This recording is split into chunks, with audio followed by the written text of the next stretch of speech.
The salvage beacon had been pinging for 3 days before anyone bothered to check it. Most crews ignored signals from the scattered belt. Too much debris, too many false readings, too much risk for too little reward. But Orin needed this job. His ship, the Prophet's Edge, was 2 payments behind on docking fees, and his crew was getting restless. Pull up the signature again? Orin clicked his mandibles together, a nervous habit his species developed when stressed. His 6 eyes focused on the holographic display floating above the command console. Pella swam closer in her hydration suit, her translucent fins rippling with concern. "Captain, that classification code doesn't make sense. My scanner must be malfunctioning." "Let me see." Roth's scales scraped against his chair as he leaned forward. The reptilian engineer had seen more salvage jobs than anyone else on the crew, and his experience showed in the way his pupils narrowed. "By the ancestors, that's a Class 15 designation." The bridge went silent.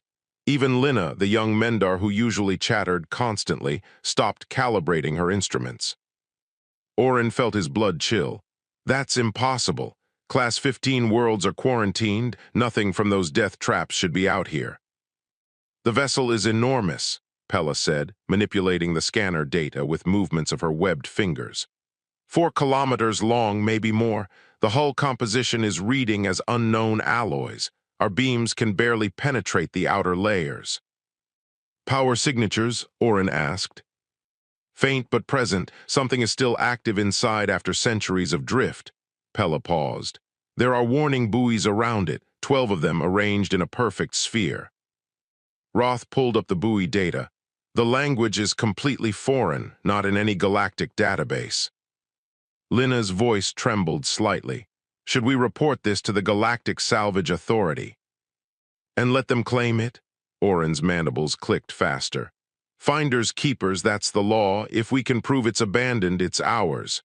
Do you know how much a Class 15 vessel would sell for? We'd never have to work again. We'd also never have to breathe again if whatever killed that crew is still aboard," Roth muttered. Orin made his decision. "We dock, we survey.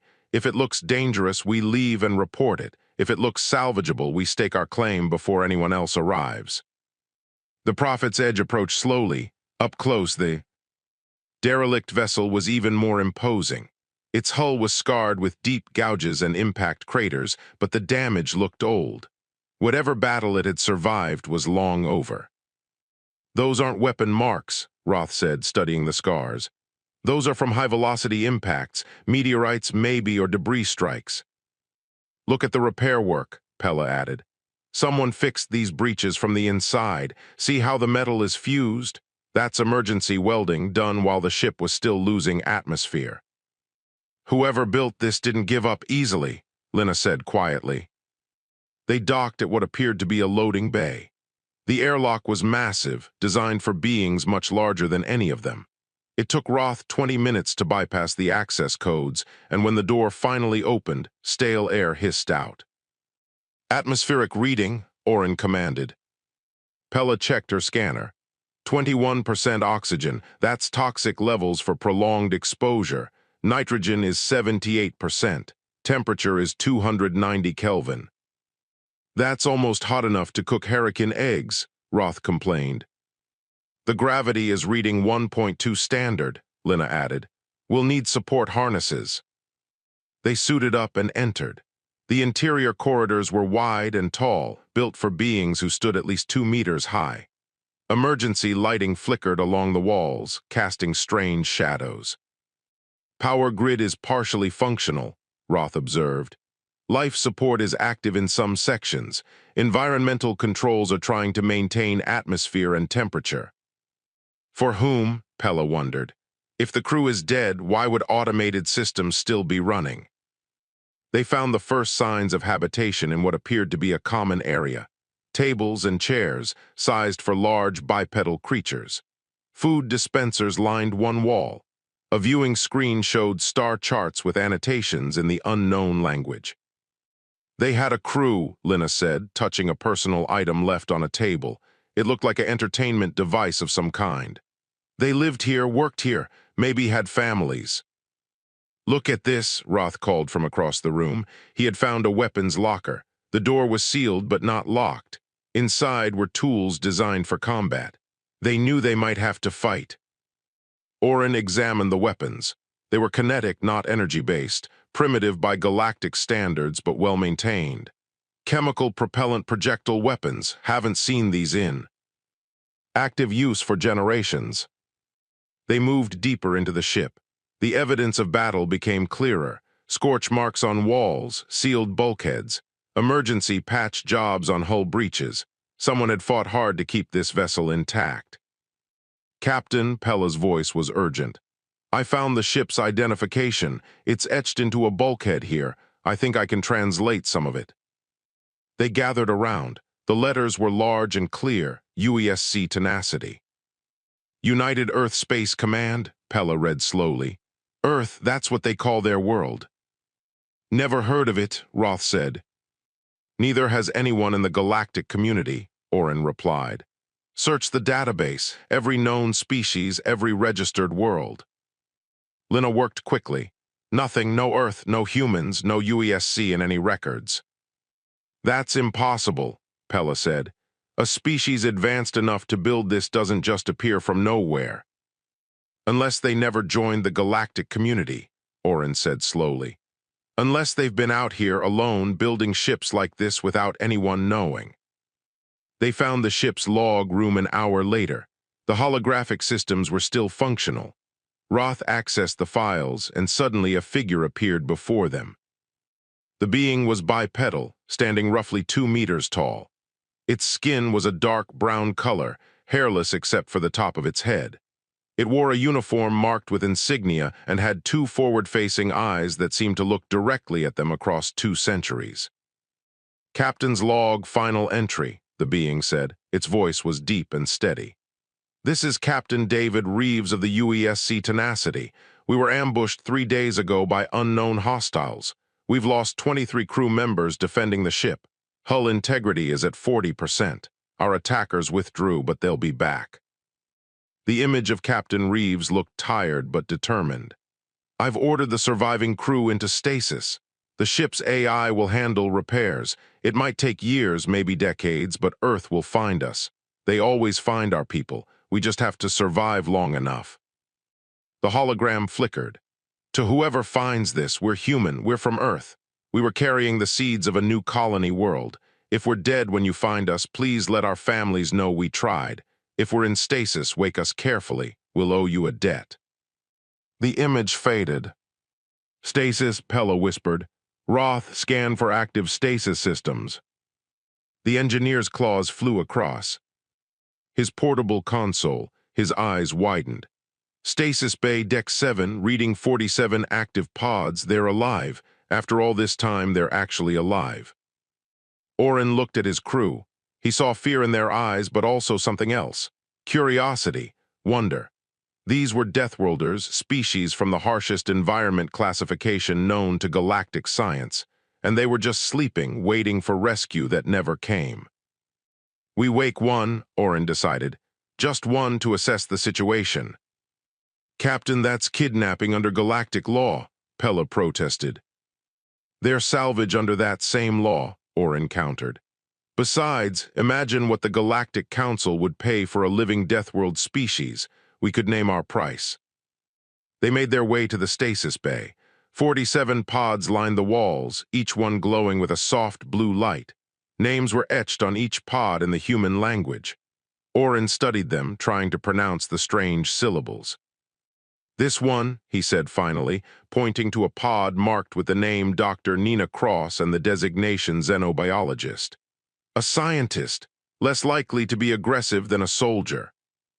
Roth interfaced with the pod controls. "Revival sequence is automated. Once I start it, we can't stop it." "Do it," Oren commanded. The pod began to hum. The blue light intensified, then slowly faded to white. Inside, they could see the human stirring. Her eyes opened slowly, unfocused at first, then sharpening with awareness. The pod door hissed open. Nina Cross sat up slowly, her movements weak from centuries of stasis. She looked at them with those strange, forward-facing eyes, and Orin realized with a chill that those eyes had evolved to track prey.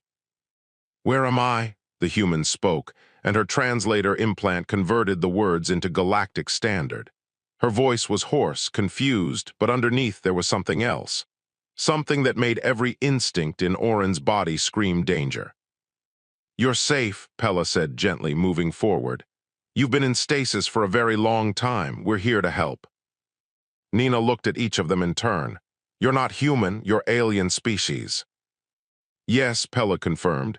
"My name is Pella. This is Captain Orin, Roth, and Lina. We found your ship drifting in." "How long?" Nina interrupted. "How long was I sleeping?" Orin clicked his mandibles. "Based on stellar drift calculations, approximately 200 years.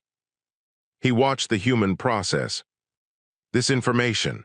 Her face went through several expressions, each one a window into a mind dealing with incomprehensible loss. Finally, she spoke again, her voice barely above a whisper. "Did Earth send anyone? Is there a rescue fleet nearby?" "We don't know what Earth is," Lina said softly. "There's no record of humans in any galactic database. We've never heard of your species before today." Nina looked down at her hands. They were shaking. When she looked up again, there were tears in her eyes, but her voice was steady. "Then I'm alone. We're all alone." "Not exactly," Orin said. He had been calculating profit margins, but seeing the humans' distress made him reconsider his approach. "There are 46 others in stasis with you. Your crew survived." For a moment, hope flickered across Nina's face. Then suspicion replaced it. "Why did you wake me? Who are you really? And what do you want with my ship?" Silence stretched through the stasis bay. Nina waited for an answer, her eyes moving between each alien with the careful attention of someone assessing threats. Despite her weakened state, there was intelligence in her gaze that made Orin uncomfortable. "We're salvagers," he admitted. "Your vessel triggered our beacon. Under galactic law, abandoned ships can be claimed by those who find them." "Abandoned?" Nina's voice carried an edge now. "Did that look abandoned to you? Active power systems, maintained life support, functioning stasis pods. Someone clearly intended to return." 200 years is a long time," Roth said. "No species keeps search parties active for 2 centuries. Nina pushed herself out of the stasis pod, movement still unsteady. Pella moved to help her, but the human waved her off. "I can manage." What happened next shocked everyone in the room. Nina stood fully upright, took 3 steps without support, and only then gripped a nearby rail for balance. She had just emerged from 2 centuries of induced hibernation and was already walking. "Incredible recovery time," Pella breathed. "Most species need days of rehabilitation after long-term stasis." "I feel like I've been hit by a transport shuttle," Nina said, but she was already testing her range of motion. "Where's the medical bay? I need to check my vitals." "We haven't explored that section yet," Lina offered. "I'll show you." Nina started walking, still holding the rail but moving with increasing confidence. "Follow me. Medical is always near stasis on UESC vessels." Orin exchanged glances with his crew. They followed. Nina led them through corridors she navigated from memory, occasionally stopping to read the human language on directional signs. The medical bay was 3 decks down, and by the time they arrived, she was walking almost normally. The room was large, equipped with machines none of them recognized. Nina moved to a diagnostic station and began activating systems with practiced ease. "You're adapting quickly," Pella observed. 200 years, Nina said as scanners hummed to life around her. "I keep thinking about it. Everyone I knew is dead. My family, my friends, my colleagues at the university. The world I left behind is ancient history now." "I'm sorry," Lina said quietly. Nina looked at the young alien and something in her expression softened. "Thank you, that actually helps." She turned back to the diagnostic display. "My vitals are stable, blood chemistry is normalizing, muscle density is acceptable. I'll be at full capacity in a few hours." "How is that possible?" Roth demanded. "Stasis degrades muscle tissue. You should need weeks of physical therapy." Earth has higher gravity than most worlds, Nina explained. We evolved with stronger skeletal and muscular systems. Our medicine compensates for stasis effects. She paused, studying the readout more carefully. Wait, what's the gravity on this ship right now? 1.2 standard, Orin replied. That's barely above Earth normal. What's standard gravity for galactic species? 0.8 to 0.9 for most, Pella answered. Nina's eyes widened. You've been walking around in 20% higher gravity this whole time. We're wearing support harnesses, Lina explained. Without them, we'd collapse in minutes. The human looked at them with new understanding. The galaxy is lighter than Earth. Your species evolved on gentler worlds. Not gentler, Roth corrected.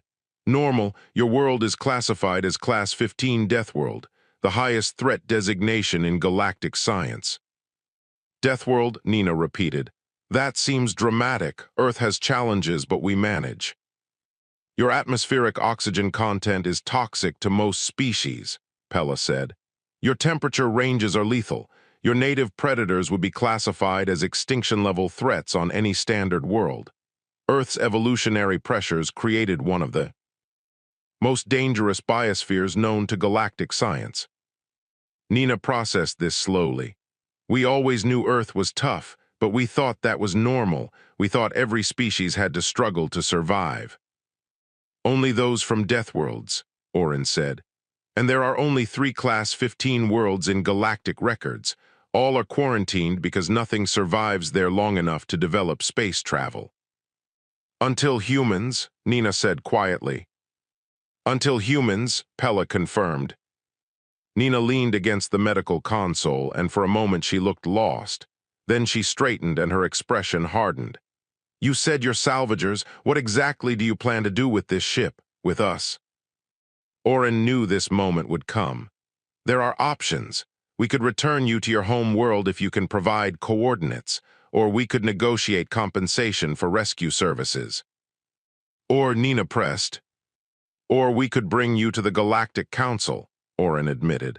A living Deathworld species would be valuable for scientific study. They would pay substantial compensation. You mean sell us, Nina said flatly. I mean offer you to people who could help you integrate into galactic society, Orin countered. You're alone out here. You need allies. The Council could provide protection, resources, help you find your home world. While studying us like laboratory specimens. While learning about you, yes. Is that so terrible? You're xenobiologist. Don't you want to study other species? Nina smiled, but it didn't reach her eyes. The difference is consent. I chose my profession. You're talking about making that choice for my entire crew. We saved your life, Roth said. You'd still be sleeping if we hadn't found you. You also boarded my ship without permission and are discussing its future without consulting its crew. That's called piracy where I come from. The tension in the room spiked. Orin's mandibles clicked rapidly. We're trying to help you. Then help by waking my crew and letting us make our own decisions.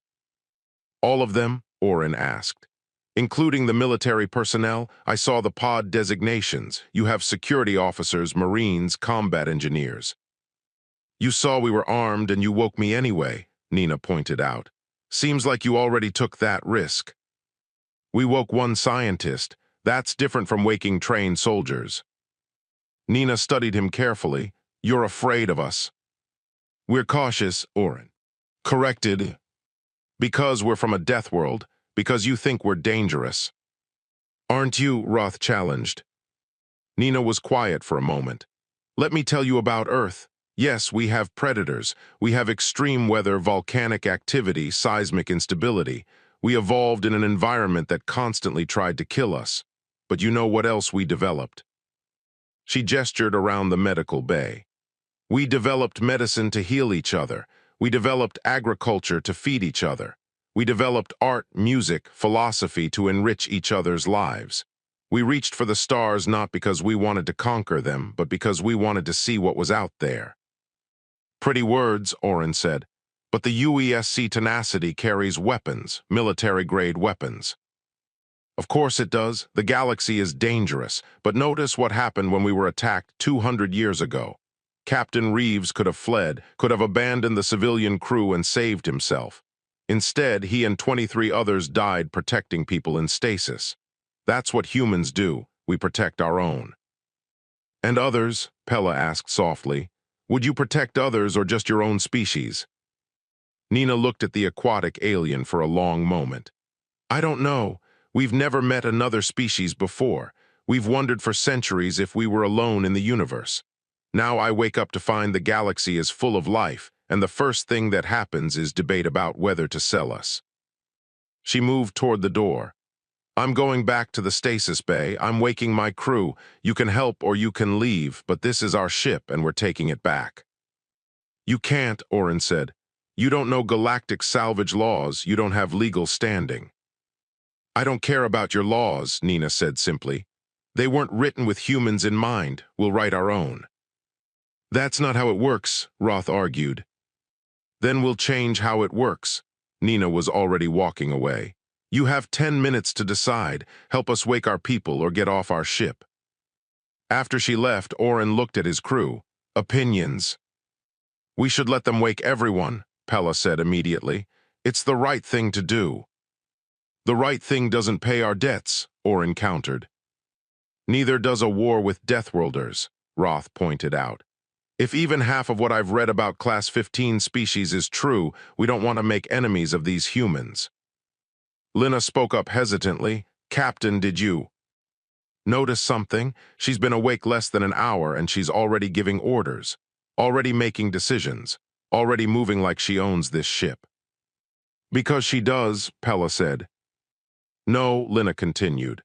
I mean the confidence, the certainty. Most species would be terrified in her situation. Alone, surrounded by aliens, everything they knew gone, but she's not afraid, she's angry. What's your point? Orin asked. My point is that humans evolved on a world where fear gets you killed, so they learn not to be afraid. They learn to adapt, to fight, to win. Lina looked at her captain. We woke a predator species. We should probably not make them our enemies. Orin clicked his mandibles in thought. The young Mendar was right. They had two choices, ally with the humans or oppose them. And opposing a species from a Class 15 death world seemed like a spectacularly bad idea. Fine, he said finally. We help them wake their crew, but we negotiate terms. Rescue services aren't free. They owe us compensation. I'll tell Nina, Pella volunteered. No, Orin said. I will. This is my ship, my crew, my responsibility. He found Nina already at work in the stasis bay, studying the control panel. She looked up as he approached. Well, she asked. We'll help, Orin said, but we need to establish terms. Rescue services, use of our equipment, legal representation with the Galactic Council. These things have value. Nina nodded slowly. Fair enough. Wake my crew first. Then we'll talk about compensation. But I warn you, once Security Chief Ramon Silva wakes up, negotiations might get complicated. Why? Orin asked. Because Ramon doesn't believe in compromise when it comes to human sovereignty. And after 200 years in stasis, he's going to have strong opinions about aliens claiming our ship. Orin felt a chill run through his exoskeleton. Maybe we should establish terms before we wake him. Nina smiled, and this time it was genuine. Good idea. Let's see if we can be friends before we wake the people trained to identify threats. For the first time since finding the derelict vessel, Orin wondered if he'd made a terrible mistake. But it was too late to turn back now. The humans were waking up, and the galaxy was about to meet Earth. Nina agreed to wake 3 more crew members first, Ramon Silva, Yuki Tanaka, and Pavel Volkov. She explained their roles while Orin's crew watched. Nervously, Ramon was head of security for the colony mission. Former military, served in Earth's defense fleet for 15 years. Yuki was a Marine assigned to protect the civilian colonists. Pavel is our best engineer, specializes in emergency repairs and combat systems. You're waking your military personnel first, Roth observed. I'm waking the people who can help me understand our situation, Nina corrected. Ramon for security assessment, Yuki for threat evaluation, Pavel to tell me if this ship can actually fly again. And the others? Oren asked. Once we establish we're safe, we wake everyone. Families, children, civilians. But first I need to know we can protect them. The first pod began its revival sequence. Through the transparent lid, they watched a man with dark skin and gray-touched hair begin to stir. His eyes opened, sharp and alert despite 2 centuries of sleep. Ramon sat up smoothly, his movements controlled and precise. He took in the scene with a single sweep of his eyes. Nina, 4 aliens, stasis bay. His hand moved automatically to his hip, finding no weapon there. Nina, he said, his voice rough but steady. Report. 200 years in stasis. Ship was found by alien salvagers. Earth never came for us. These are Harakin, Dravine, and Mendar species. They're part of a galactic community we never knew existed. Ramon absorbed this in seconds. He looked at each alien, assessing them with the eyes of someone trained to identify threats. Then he looked back at Nina. Captain Reeves. Dead, him and 23 others. They fought off attackers and put us in stasis before they died. Something passed across Ramon's face, grief and respect mixed together. He was a good man. The best, Nina agreed. Ramon stood, testing his balance. Unlike Nina, he showed no weakness. His movements were those of someone ready to fight if necessary. These salvagers, are they friendly? We're negotiating, Nina said carefully. That means no. Ramon turned to Oren. You claimed our ship under your laws. We don't recognize those laws, but we're willing to discuss compensation for your assistance in waking us. Does that seem reasonable? The directness surprised Oren. Yes, that seems reasonable. Good, wake the others.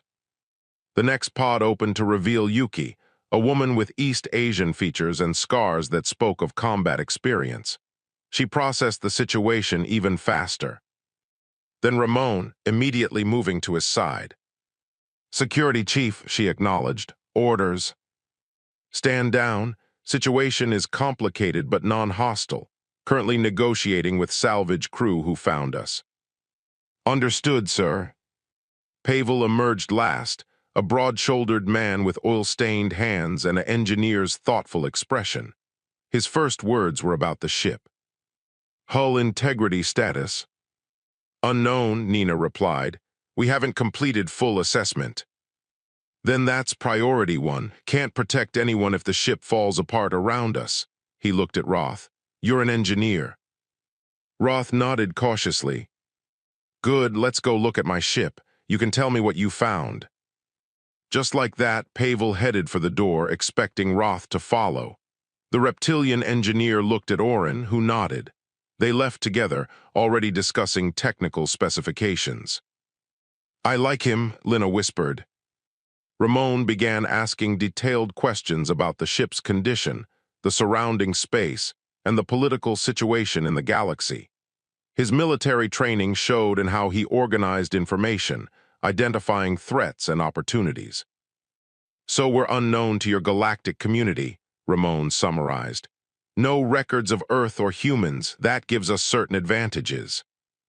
Like what? Oren asked. Like you can't classify us, can't put us in your standard categories, can't predict what we'll do based on your experience with other species. Ramon's expression was unreadable. We're an unknown variable, that makes us dangerous. Or valuable, Oren countered. Also true, which is why we need to establish rules now before anyone else finds us. Pella spoke up. What kind of rules? First rule, humans decide human fate. No one sells us, studies us, or makes decisions about our future without our explicit consent. Ramon's voice was firm but not aggressive. Second rule, this ship and everyone on it remains under human authority. We'll cooperate with your galactic community, but we won't surrender sovereignty. That's going to be difficult to enforce, Oren said. You're 47 people on one damaged ship.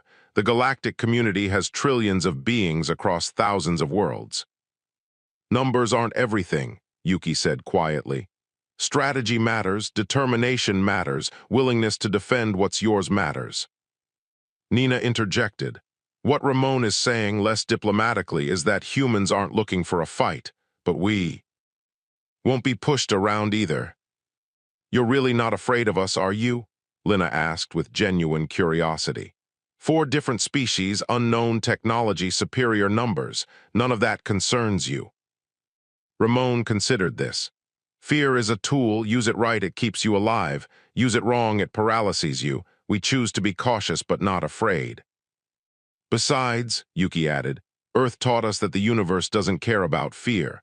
Predators don't stop hunting because you're scared. Storms don't go around you because you're frightened. So we learn to adapt, to think, to fight smarter rather than let fear control us.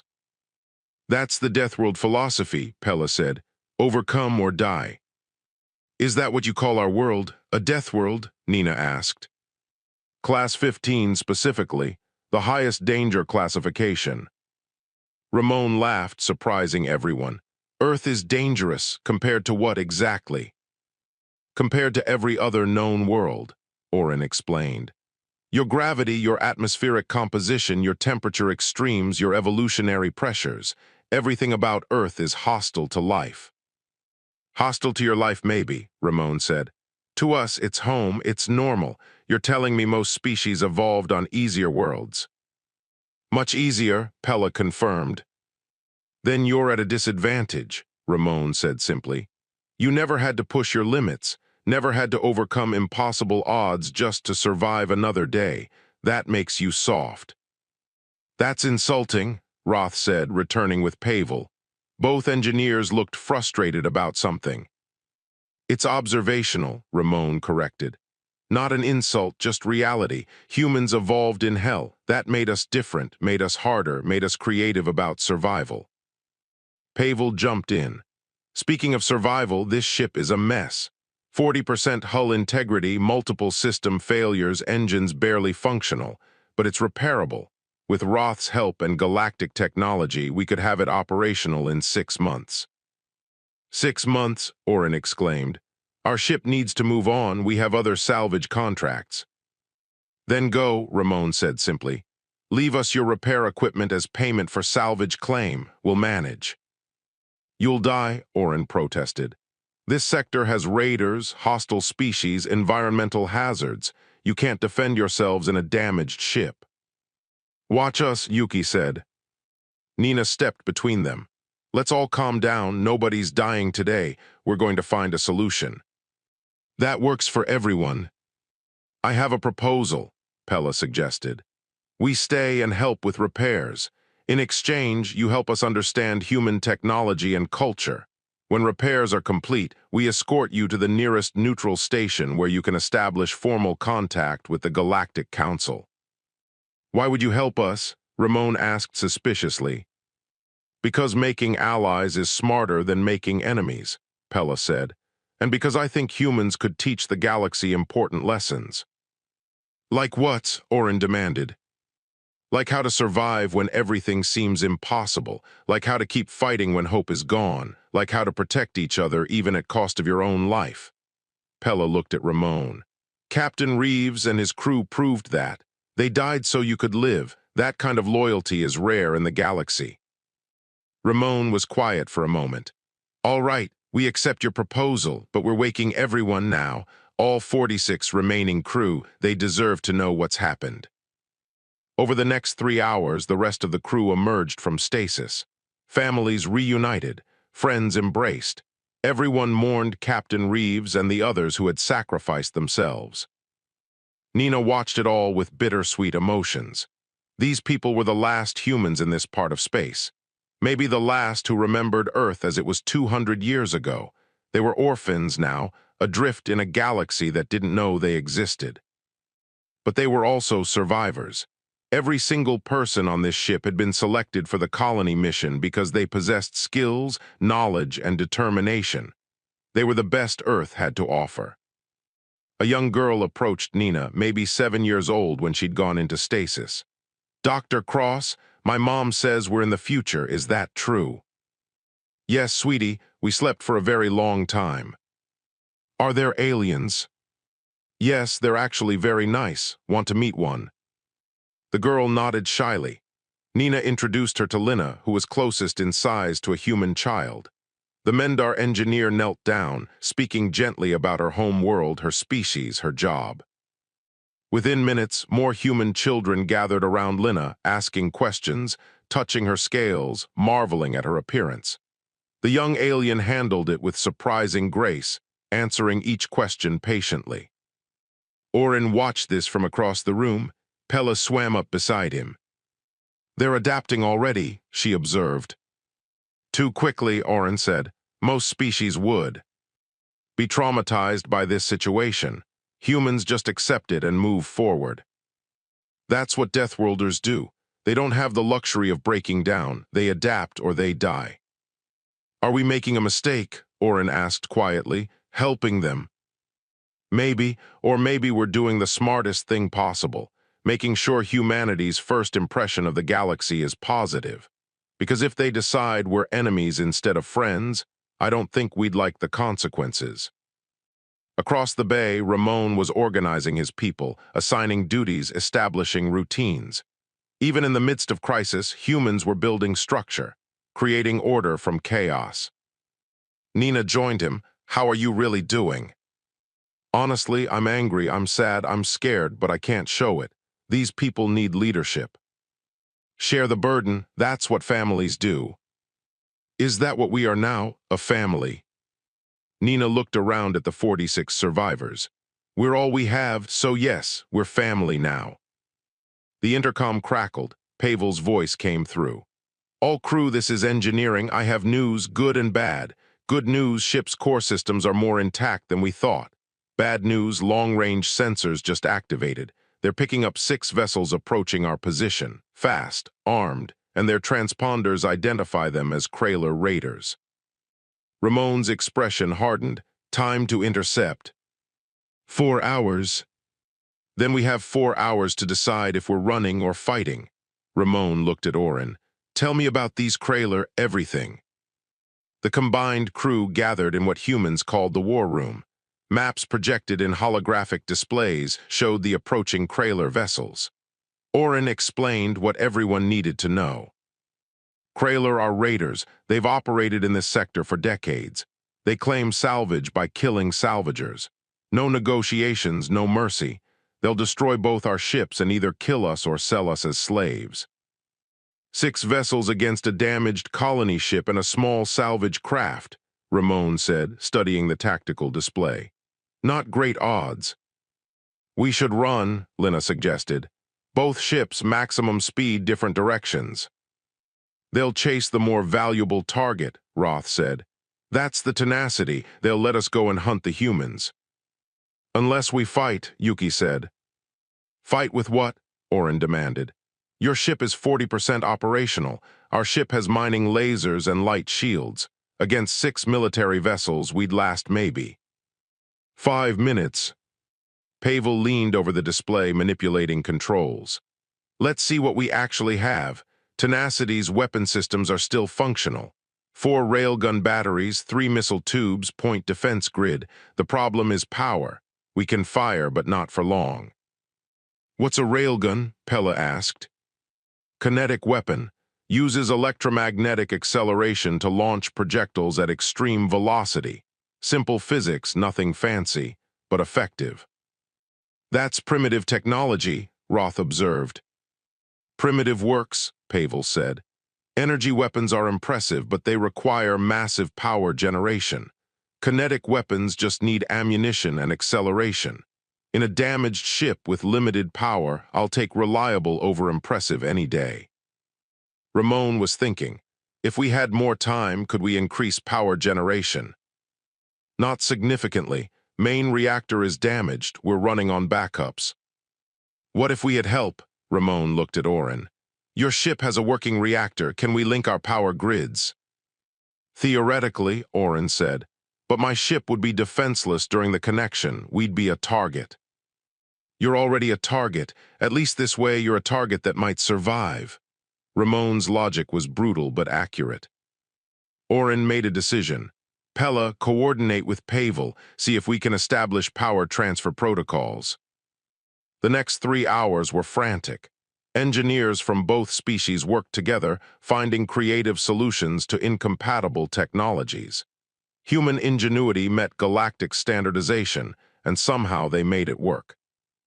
Nina helped coordinate crew assignments.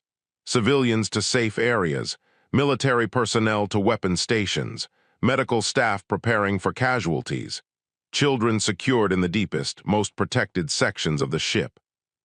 One mother refused to leave her child. "I won't abandon her." "You're not abandoning anyone," Nina said gently. "You're making sure someone survives to take care of her if things go badly. That's what parents do." The woman understood. She kissed her daughter and went to her assigned station. Yuki found Ramon in the armory checking weapons that hadn't been fired in 2 centuries. "You know we might all die, right?" "Yes, I know." "And you're okay with that?" Ramon looked at the Marine. "I'm okay with dying for something that matters. These people matter. This ship matters. Our first contact with a galactic community matters. If we run now, we set a precedent. We tell the galaxy that humans flee from threats. And if we fight, we tell them something different. We tell them humans protect what's theirs, that we stand our ground, that we don't surrender to bullies." Ramon loaded his weapon.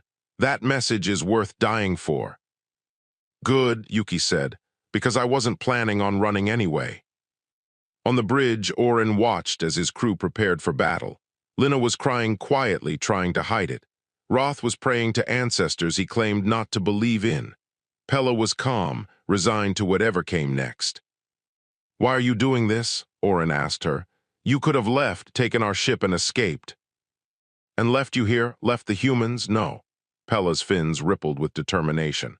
"I've lived my whole life safely, cautiously, never taking risks, never standing for anything. Maybe that's fine for most people, but not today. Today I choose to stand with beings who refuse to quit. Maybe that's stupid.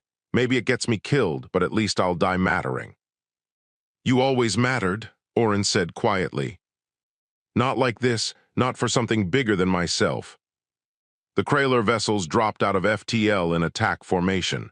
6 sleek warships, each bristling with weapons. They had decades of raiding experience. They had superior technology. They had overwhelming force. What they didn't have was experience fighting humans. The lead Kraler captain, Varen, opened communications.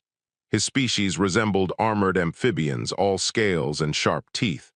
"Unknown vessels, you are trespassing in claimed territory.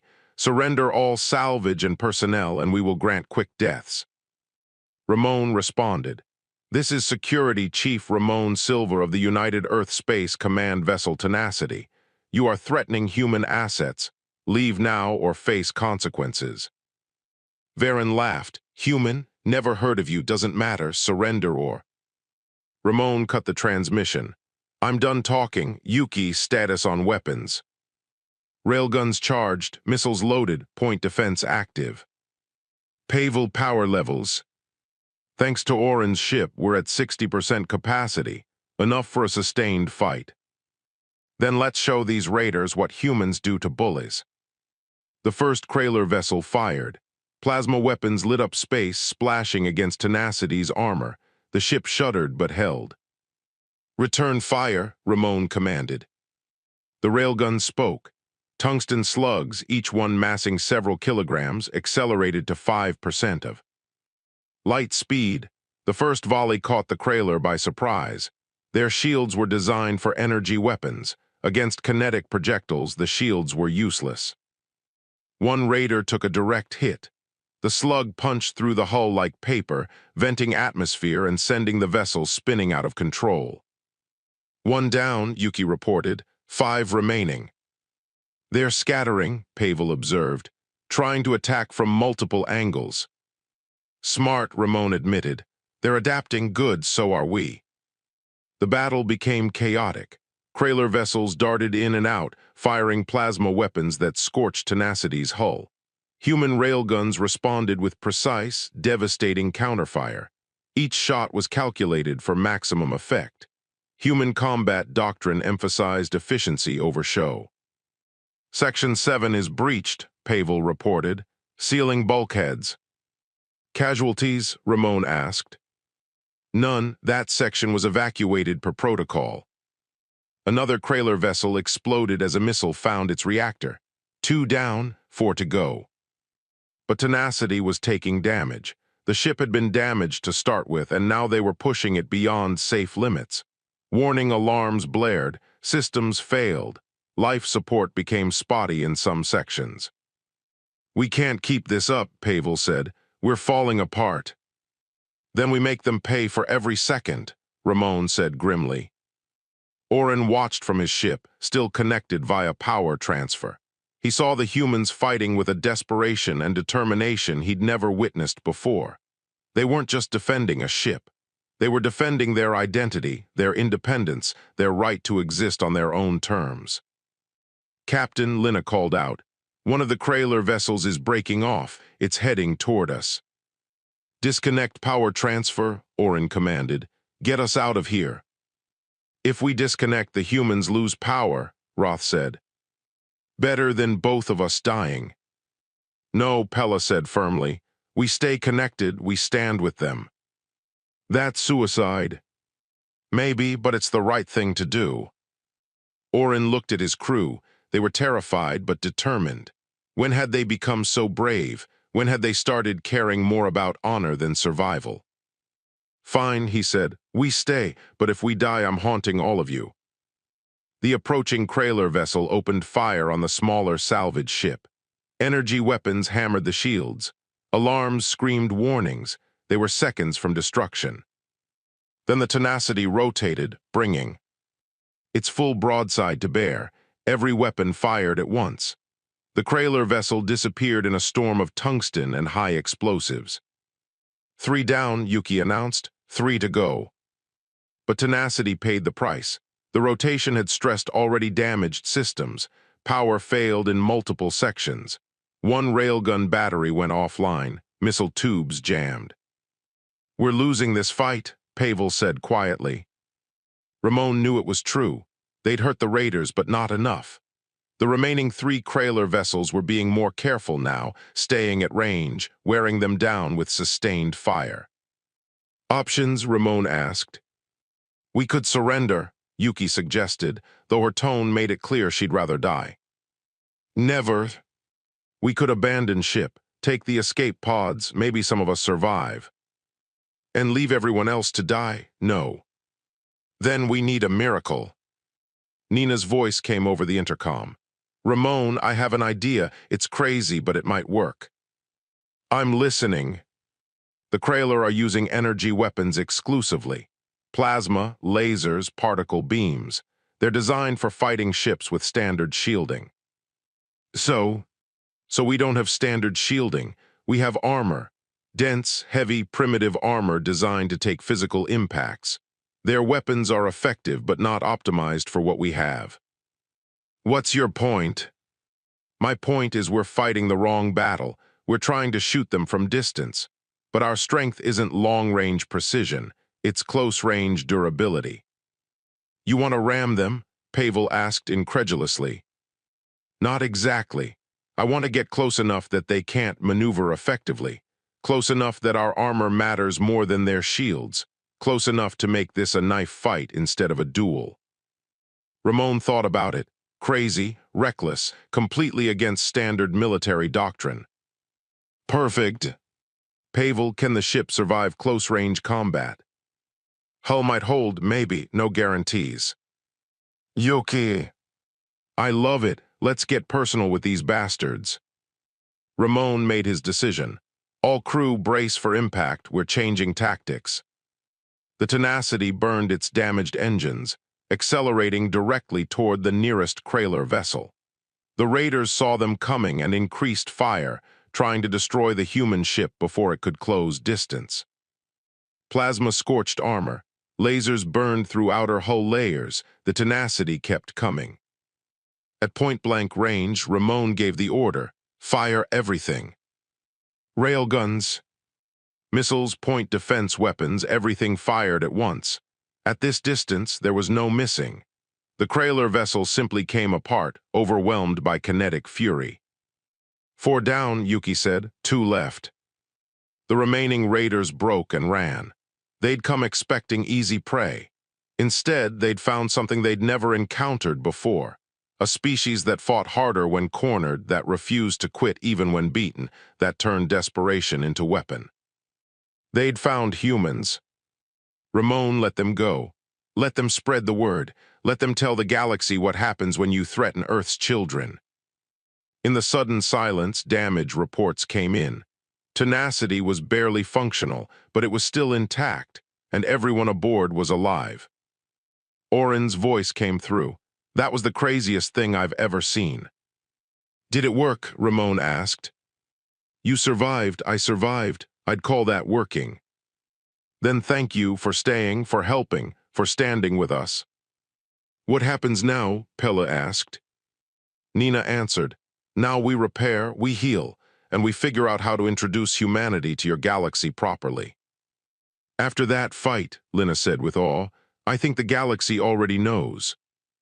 3 weeks after the battle, both ships limped toward the nearest neutral station. Repairs had been makeshift but effective. The Tenacity wouldn't win any beauty contests, but it could fly and fight if needed. That was enough. During the journey, something unexpected happened. The humans and aliens stopped being 2 separate groups and became something more like a community. Children learned about different alien species from Lina. Engineers shared techniques and knowledge. Nina gave xenobiology lessons that fascinated everyone. Oren found Ramon on the observation deck one evening, staring at the stars. Trouble sleeping? The Hurricane captain asked.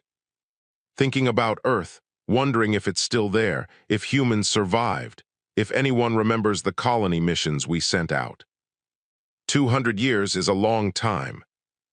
For individuals, yes. For civilizations, it's nothing. Earth could still be thriving, could be gone, could be anything in between. Ramon looked at the alien captain. You know what scares me most? Not finding it, searching forever and never knowing what happened to our home. The galaxy is vast, but with the resources of the Galactic Council, finding one planet is possible, especially if you have any navigational data. We have star charts from when we left, but 2 centuries of stellar drift makes them unreliable. Then we start with what we know and work backward. Science can accomplish remarkable things. Ramon smiled slightly. You're a good person, Oren. I misjudged you initially. You thought I'd sell you to the highest bidder. To be fair, you considered it. True, but my crew reminded me that some things matter more than profit. Oren clicked his mandibles thoughtfully. You've changed us, made us think about what we stand for. That goes both ways. You showed us the galaxy isn't empty of kindness. That first contact could be friendship instead of conflict. They sat in comfortable silence, 2 beings from impossible different worlds, finding common ground. The neutral station called Unity Point hung in space like a small city. Hundreds of species lived and worked there, a crossroads of galactic commerce and diplomacy. As the 2 ships approached, they drew attention. The Tenacity's unusual design and battle damage raised questions. Station control hailed them. Unknown vessel, transmit identification codes. This is the UESC Tenacity, Nina responded.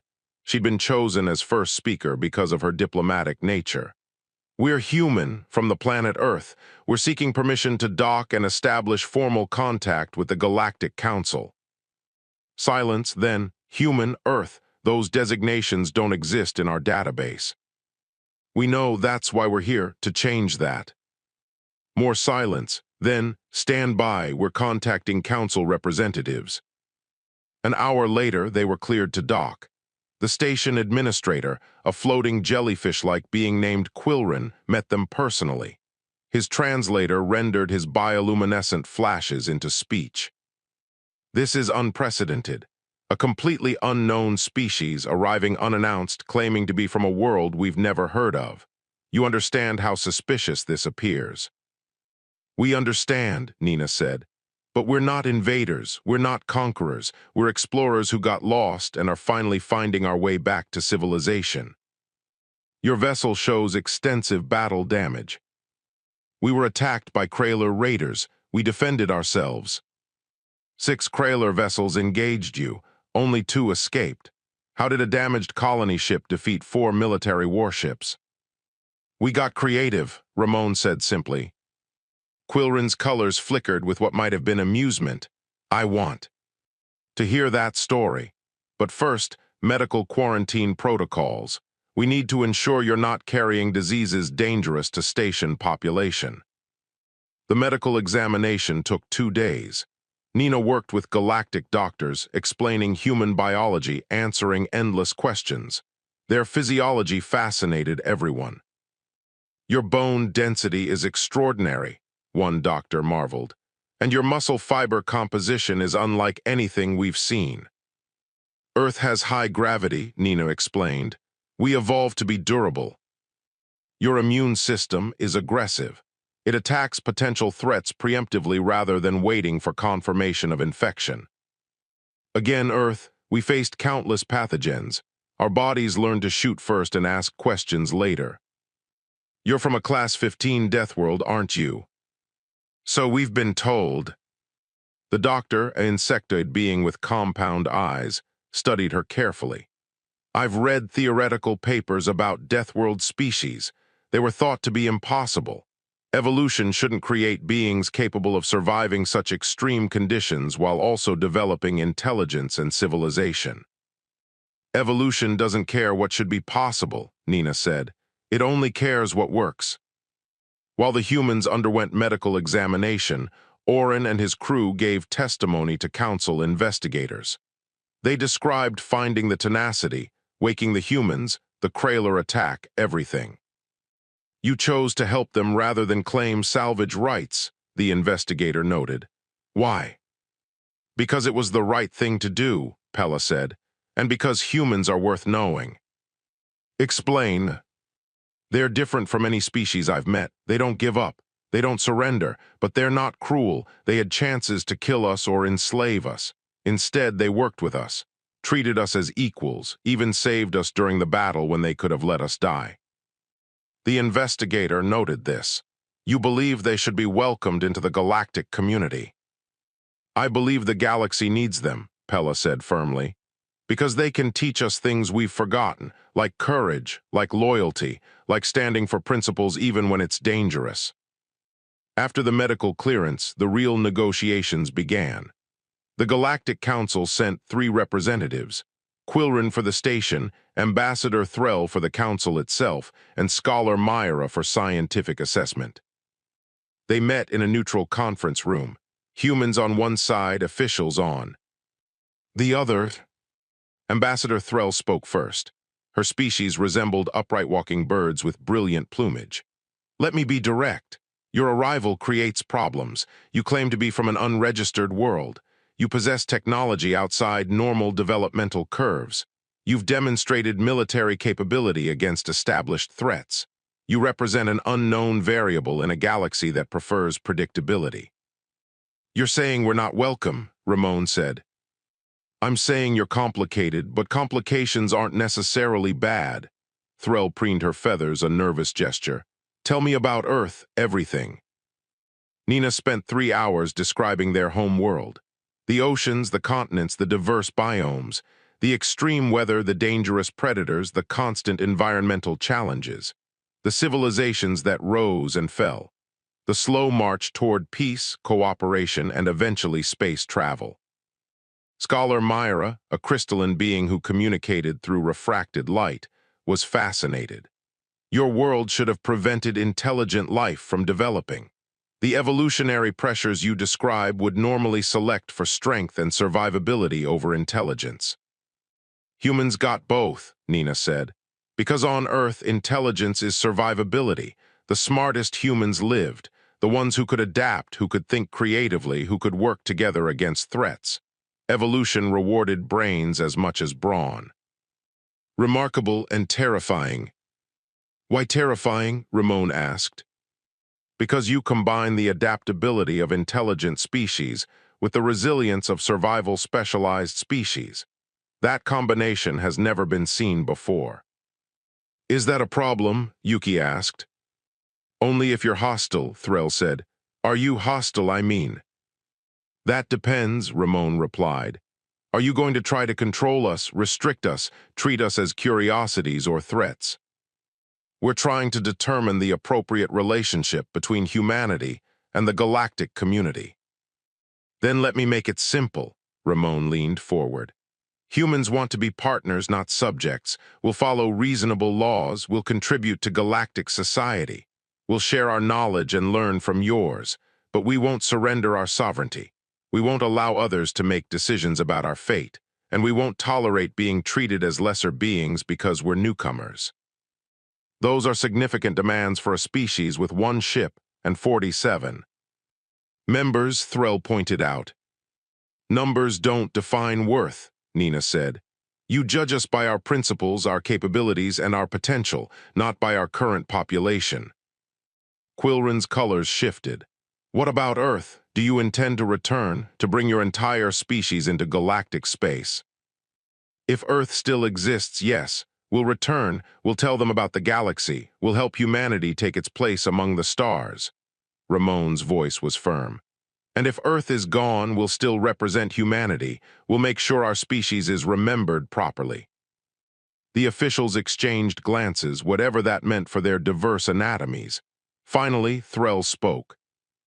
We'll grant provisional recognition. Humanity will be acknowledged as a spacefaring species with rights and protections under galactic law. In exchange, you agree to follow Council regulations regarding trade, travel, and conflict resolution. We agree, Nina said. With one addition, help us find Earth. Give us access to navigational databases, stellar cartography, anything that might help us locate our home world. That could take years, Scholar Myra said. We've already waited 200. We can wait longer. Very well, we'll assign resources to the search. Threll stood, signaling the meeting's end. Welcome to the galactic community, humans. May your stay be peaceful and prosperous. As they left the conference room, Ramon pulled Nina aside. Do you think they'll really help us find Earth? I think they're curious enough to try, and scared enough to want to know where humanity comes from. Scared of us, of what we represent, proof that their understanding of possible life is incomplete, that there are things in the universe they haven't categorized yet. Nina smiled. We're their reminder that the galaxy still holds mysteries. That evening, the entire human crew gathered with Oren's team for a celebration. Food from multiple species, shared stories, laughter echoing through the Tenacity's repaired common area. Children played with alien technology while adults discussed philosophy and science. Lina approached Nina. Thank you. For what? For showing me that the galaxy is bigger than I thought. That there are beings out there who live differently, think differently, but are still worth knowing. You showed us the same thing, Nina said warmly. That not all aliens are threats, that friendship can cross species barriers. That kindness matters. Across the room, Ramon clinked glasses with Oren. The Hurricane's drinking vessel was specially designed for his anatomy, but the gesture was universal. To new friendships, Oren said. To new beginnings, Ramon added. They drank, two beings from impossible different worlds, bound together by shared experience and mutual respect. The party continued late into the station's night cycle. And far away, in the Council's astronomical division, computers began processing 200-year-old navigational data, searching for a small yellow star with a blue-green world third from the sun. Searching for Earth. 6 months passed. The search for Earth consumed computational resources across multiple star systems. Astronomers analyzed stellar drift patterns, working backward from the Tenacity's 200-year-old charts. It was delicate work, like finding a specific grain of sand on a beach by memory. During this time, humanity made its mark on Unity Point. The humans integrated into station life in ways no one expected. Their adaptability, honed by generations on a death world, made them excellent problem solvers. When a coolant system failed in a section too hot for most species, human engineers volunteered. They worked in temperatures that would kill others, fixing problems that had seemed impossible. Ramon organized a security training program, sharing human tactical thinking with station guards. Yuki taught hand-to-hand combat techniques adapted for various species' anatomies. Pavel collaborated with alien engineers, finding solutions that combined human practicality with galactic sophistication. Nina became an unofficial ambassador, teaching xenobiology while learning about the incredible diversity of galactic life. She made friends across species boundaries, her genuine curiosity and warmth breaking down barriers. The human children attended station schools, learning galactic history and languages. They brought human games and stories, enriching the station's culture. Within months, kids from a dozen species were playing soccer and tag, learning that fun transcended biology. But beneath the integration, anticipation grew. Every day, Ramon checked with the astronomical division. Every day, the answer was the same, still searching. Until it wasn't. Scholar Myra contacted them directly. We found something. It matches your parameters. Small yellow star, 8 planets third. Planet in the habitable zone. It's the right location based on stellar drift calculations. The entire crew gathered in the conference room. The holographic display showed a star system that could have been any of billions in the galaxy. But to the humans, it was everything. That's it, Nina whispered. That's Sol, that's our sun. We can't confirm the planet is Earth without closer examination, Myra cautioned. The distance is too great for detailed scans. How far, Ramon asked. Approximately 80 light-years from here. With standard FTL drives, 3 weeks travel time. When can we leave? That's complicated. The Council wants to send an official expedition. Multiple ships, full scientific team, diplomatic corps. They're proposing a 6-month preparation period. 6 months, Yuki protested. We've waited 200 years, now you want us to wait longer. They want to make a good impression, Threll explained gently. First contact with Earth is a significant event. It should be done properly. Ramon stood abruptly. No, we're not waiting. We're not turning this into a spectacle. We're going home now. The Tenacity isn't equipped for diplomatic missions, Quilrin pointed out. And frankly, after the repairs, it's barely stable enough for long-distance travel. Then we'll make it work. We've made everything else work so far. The officials exchanged glances. Finally, Threll spoke. What if we compromise, take your ship but accept a small escort? 2 council vessels, minimal crew, purely for support and documentation. You lead the expedition, we just observe. Nina touched Ramon's arm. That's reasonable. We could use the help if something goes wrong. Ramon was quiet for a moment, then nodded. All right, but we leave in 3 days, no more delays. The next 3 days were chaotic. Supplies loaded, systems checked, crew prepared. Oren and his team volunteered to join the expedition. They'd started this journey together. They wanted to see it through. Pella explained it simply. You're our friends. We don't let friends face the unknown alone. On departure day, the station gathered to see them off. Hundreds of beings from dozens of species, all watching as humans prepared to return to their origin world. Lina gave a speech, her young voice carrying across the docking bay. We found the humans by accident. We thought they were salvage, something to sell. Instead, they taught us what it means to never surrender, what it means to protect each other, what it means to stand for something bigger than yourself. The galaxy is better because humans are part of it, and I'm better because I know them. The cheering that followed transcended species. It was universal. The journey to Sol took 18 days. The Tenacity traveled in formation with 2 council escort vessels. Days blurred together in anticipation and nervousness. What would they find? A thriving civilization? Ruins? Nothing at all. Nina spent hours staring at the long-range scans, watching the small yellow star grow larger. So close. After so long, so close. On the 18th day, they entered the Sol system. Sensors immediately lit up with activity. Multiple vessels detected, Pavel reported. Hundreds of them all around the system.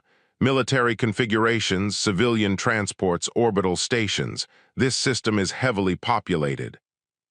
Life signs on the third planet, Nina said, her voice shaking. Billions of them, Earth is alive, humanity survived. Ramon's eyes filled with tears. The unshakable security chief who had held together for everyone else finally let his emotions show. We're home. As they approached Earth's orbit, they were hailed by a defense vessel. The voice that came through spoke English, but it was accented differently than they remembered. 200 years of linguistic drift. Unknown vessels, this is Earth Defense Coordination. Identify yourselves and state your purpose. Ramon responded. This is Security Chief Ramon Silva of the UESC Tenacity. We're a colony mission that left Earth 200 years ago. We're finally coming home. Silence, then, say again, did you say 200 years? Confirmed, we were attacked, went into stasis, only recently woke up. We're requesting permission to approach Earth. Stand by. Minutes passed. Then the defense coordinator came back, and this time his voice was different. Emotional. Tenacity, you're showing as UESC 417 declared lost with all hands in 2224. You're on our memorial wall. You're listed as dead. We got better, Ramon said with a slight smile. Can you prove your identity? Nina took over. I'm Dr. Nina Cross, xenobiologist. My authorization code is Alpha 77 Beta 93. I was born in Vancouver, studied at Cambridge, and joined the colony program because I wanted to see new worlds. On board we have 47 crew members, including Security Chief Ramon Silva, Marine Yuki Tanaka, and Engineer Pavel Volkov. We're carrying genetic diversity samples, cultural archives, and 2 centuries worth of stories. And we're very tired of space. Please let us come home. Another pause, then. Confirmed authorization codes check out. Welcome home, Tenacity, welcome home. The approach to Earth took hours. As they drew closer, the planet filled their view screens. Blue oceans, green continents, white clouds. Unchanged in fundamental ways, yet clearly developed far beyond what they remembered. Orbital stations that dwarfed anything from their era. Ships that made the Tenacity look primitive. Earth didn't just survive, Pavel observed. It thrived. They were directed to an orbital station designated as First Contact Facility. As they docked, they could see through the viewports that thousands of people had gathered to witness their arrival. The airlock opened. Ramon stepped through first, his crew following. On the other side, a woman in an official uniform waited. She was elderly, with gray hair and kind eyes. Beside her stood what appeared to be government officials, military officers, and civilians. I'm Administrator Helen Vasquez, the woman said. On behalf of Earth and all humanity, welcome home. Thank you, Ramon said. It's good to be back. You've been gone a long time. A lot has changed. We noticed, but some things never change. Earth is still beautiful. Helen smiled. We have much to discuss. Your crew will need debriefing, medical attention, adjustment counseling. But first, there's someone who wants to meet you. She gestured, and a younger woman stepped forward. She had Nina's eyes. Dr. Cross, the young woman said hesitantly. I'm Isabel Cross. I'm your great-great-great-granddaughter. Nina's knees went weak. Pella and Lina caught her before she fell. My granddaughter, but how? You were 3 months pregnant when you went into stasis. The colony mission medical records showed it. After you were declared lost, your daughter Kate was born posthumously through genetic preservation. She grew up hearing stories about her mother, the explorer who died reaching for the stars. Our family has kept your memory alive for 6 generations. I have family, Nina whispered. I have descendants, I'm not alone. You were never alone, Isabel said, embracing her ancestor. We've been waiting for you. Similar scenes played out across the crew. Descendants meeting ancestors they'd only known through stories. Military honors for those who died 2 centuries ago, tears and laughter and overwhelming emotion. Oren and his crew watched with their own tears. Pella spoke for all of them. This is what we fought for. This is why we stayed with them, because everyone deserves to come home. That evening, Earth's leaders hosted a reception. Humans from two different eras mixed with aliens who'd helped make the reunion possible. Speeches were made, honors awarded, promises exchanged. Ambassador Threll addressed the gathering. Today marks a new chapter in galactic history. Humanity has formally joined our community, bringing fresh perspectives and hard-won wisdom.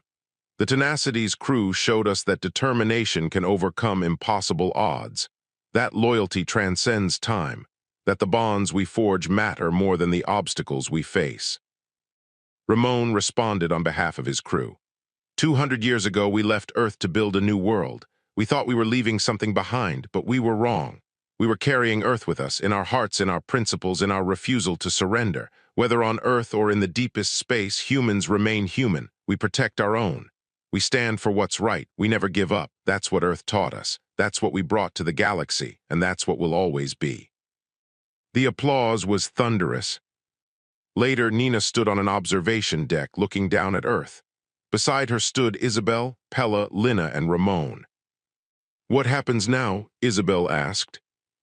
"Now we rebuild our lives," Nina said. "We learn about the last 2 centuries. We help bridge the gap between past and present, and we share our stories with anyone who will listen." "Both human and alien stories?" Lina asked. "All our stories, because we're not just humans anymore or just aliens. We're something new, a community that crosses species and time. That's worth celebrating." Ramon looked at his assembled friends and family. "Captain Reeves sacrificed himself so we could survive. The crew who died fighting protected us so we could live. They gave us this chance. We owe it to them to make it count." "Then let's make it count," Yuki said firmly. "Let's show the galaxy what humans and their allies can accomplish together." Far below, Earth turned slowly in the void, ancient and young. Simultaneously, changed and unchanged. Home to billions of humans who'd continued the species' story, and now home again to 47 who'd slept through history to rejoin their people. The Tenacity would eventually be placed in a museum, honored as the ship that bridged centuries and brought humanity to the stars. Its crew would become legends, their story told to children across multiple species. But that was future history. For now, they were simply home. After 200 years, 47 humans had come home, and they'd brought friends.